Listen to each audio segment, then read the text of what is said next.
Altmetric tries to aggregate the attention to research that sits outside of academia. So we've already talked about impact factor. We've even talked about a reproducibility factor, which would of course be inside the academic sphere still, because we hope and presume that scientists are themselves, or people who know what they're doing are rerunning the experiment.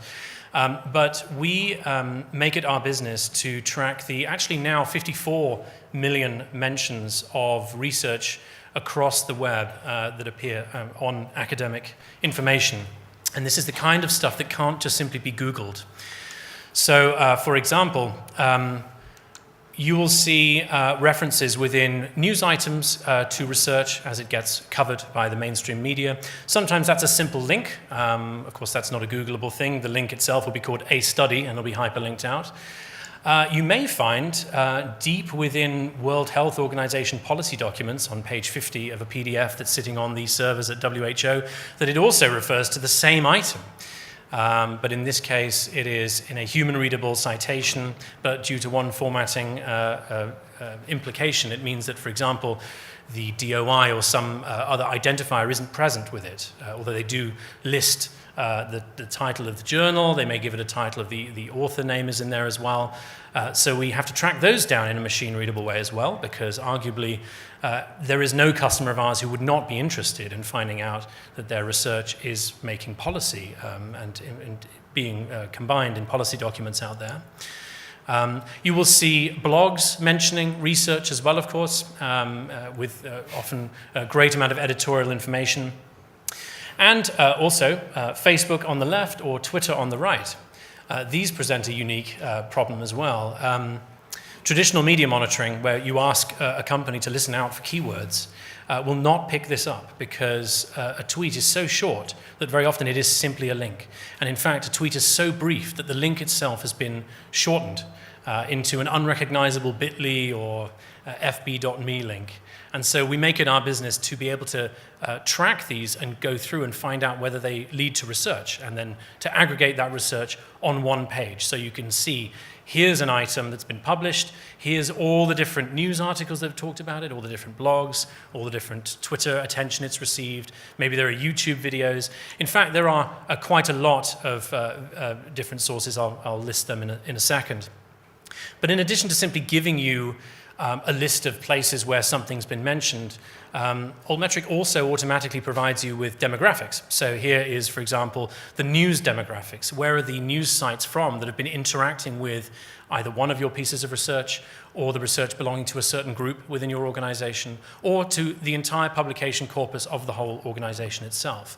Or one step further, all publications in the world for which there is an identifier and there has been attention, which is about 12 million articles and data sets and other items that have an identifier at the moment. We do the same thing with Facebook demographics as well, so you can see where's the Facebook audience coming from.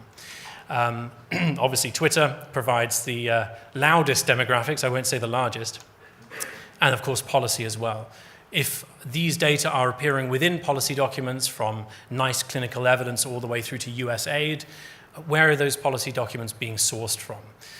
So we provide all of that in a way that is clear and understandable, and ultimately is going to be actionable for the people who are producing that research, so they can tell a story about the impact of it. Although it is a bit of a small summary there, this is what your research would look like if you were to count all the papers together, all the outputs together that can be tracked, and were to put them on a timeline from the oldest mention all the way through to the newest, left to right, as usual. And on the top, you there see the different forms of attention we have. So in addition to news and blogs, we also have Facebook, Twitter. We have peer review sites, very important. I've already had this conversation twice today. Some people say, well, we don't really care what the general public is saying about our research. We like the fact that researchers and, maybe other researchers and, citations, that's what we care about. But their ears prick up when I say, well, did you know that you've been mentioned on peer review platforms like PubPeer 130 times? No is the inevitable answer, because they don't mention you by name. They mention you by research. And this is something that you can't discover until sometimes it's too late. On the more positive side, it doesn't always have to be negative on peer review sites. Some people go onto websites like Publons and say, this is a fantastic piece of research. This was very well conducted. We think it's really wonderful. And they will offer that as something which goes as unheard praise if you don't know that it's there. To move across, policy documents as well. We have historical data for Weibo and for LinkedIn because they deprecated their APIs, but there was some interest back in 2015 to research around the world. We even track things like YouTube videos, which can be the most entertaining sometimes, the way that YouTube videos will refer to links in their field. We were looking at one today, weren't we, Paul? One of your articles, actually. And it was mentioned in it was something to do with foot cleansing, wasn't it? Apple cider vinegar for foot cleansing. Yeah, that's right. Apple cider vinegar for foot cleansing, and somehow it's linked to a piece of research from Cargo. So we put all of that attention in one place. Most importantly, we will structure this data according to the internal structure of your academic institution, if you're from university, of your company, if you have it by drug or by group or by funding reference, and of course by author as well. This is what we build on top of our database so that when a customer logs in, they go, oh, here's what has been said about our stuff in the last 24 hours or in all time, and we can then set up various forms of alert on that. You could decide to say, well, this author happens to be in the news right now because a lot of their papers have been mentioned online, or there's been some big new discovery. We want to have an alert so that the next time that there is new attention, regardless of where on the internet, we get that alert through once a day so we can see it, or once a week, or once a month. Or if you talk to me next Monday in a nice downloadable and shareable PDF report that's ready to go in case your boss grabs you by the collar and goes, what are people saying about us? Here's an easy way of finding out. You can even go as far as to segment down to key opinion leaders. So you can search for individual Facebook profiles, Twitter profiles. My own face is in there somewhere. I actually took that because of a chap called Wilfried Meinhardt, who works at Erasmus Research Institute. He's a customer of mine. So I like to sometimes type in their names and take the screenshot because they don't realize that they're not in our system, they're in the Twitter data. BBC, Forbes, particular policy sources. You can scope down to exactly a certain tranche of people or institutions in the world that are interacting with research, be it yours or be it other research that we have found attention for.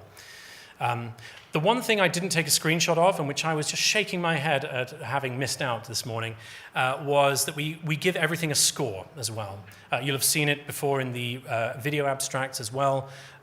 We weight things depending on where they're being mentioned. So if it's on Twitter, it's roughly a score of 1. It's brief, it links somewhere else. It's not an end in itself. It's not going to count as much as, for example, a news item, which may be a score of something like 8. And it's there just to give you a sense, the number gives you a sense of the level of attention, not the quality. It's not the same as an impact factor. High is good, low is bad. Look at where that got you. This one is more to do with just intensity of discussion. There is something up with the attention for this article. Let's click in and see what's being said, and so forth.